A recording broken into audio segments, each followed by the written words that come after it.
Psikiatri Behar Kamberi, që u pat suspenduar nga shërbimi spitalor klinik universitar më 29 shtator, pas arrestimit në Shqipëri në ndyshimin për përndjekje të një gruaje, është rikthyer në punë.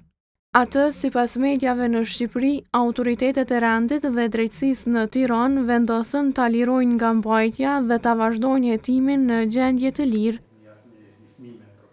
E të premten, ai u pa në ambient pune në repartin e psikiatrisë së fëmijëve, duke e shoqëruar stafin tjetër mjekësor dhe avokatin e popullit në shënimin e ditës botërore të shëndetit mendor. I pyetur nga koha rreth kthimit të tij në punë, drejtori i klinikës së psikiatrisë Faton Kutlovci e arsyetoi situatën me mungesën e ankesave zyrtare. Personi në fjalë deri tani nuk ka pas asnjë ankesë zyrtare në klinikën e psikiatrisë për këtë shpërdorim të detyrës së tij.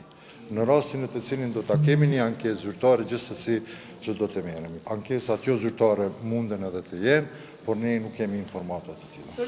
Ofrimin e shërbimeve mjekësore për fëmijë nga një i dyshuar për përndjekje nuk e ka komentuar drejt për drejt avokati i popullit. Unë fakt nuk i kam informatat për këtë rast, besoj që integriteti i zyrtarëve publik gjithmonë duhet me qenë prioriteti si cilët institucion, por gjithmonë të ruaj disa parime bazë që respektojnë të drejtat njeriut dhe si cilët individ që është prezumimi pa fajësisë dhe mos akuzar derisa shpallet i fajshëm në një vendim gjyqësor. Në ditën kur Kamberi u arrestua, këshilltari politik në Ministrinë e Shëndetësisë Durim Elshani bëri të ditur për suspendimin e tij dhe tha se vendimi do të mbetet në fuqi deri në përfundim të procedurave ligjore. Por për arsyeën e lirimit nga masa e suspendimit dhe për praninë e psikiatrit në klinik, nuk dhanë sqarim as në Ministri të Shëndetësisë e as në SHSKUK. Përmes zyrës për media e drejtorit të klinikës së psikiatrisë, koha kërkoi të marrë qëndrim edhe nga psikiatri Kamberi, por se kjo nuk ju mundsua gjatë ditës. E drejtori i qendrës për informim dhe përmirësim social, Bin Skeja, e quajti shqetësues kthimin e Kamberit në punë, tek tha se SHSKUK-ja duhet të japë sqarime rreth vendimit.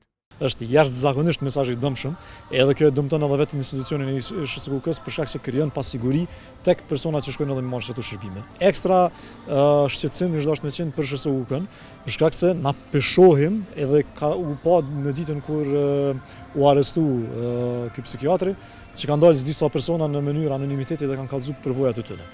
Fakti se kjo nuk po i vjen klinikës të psikiatrisë duhet me qenë alarmante për ta.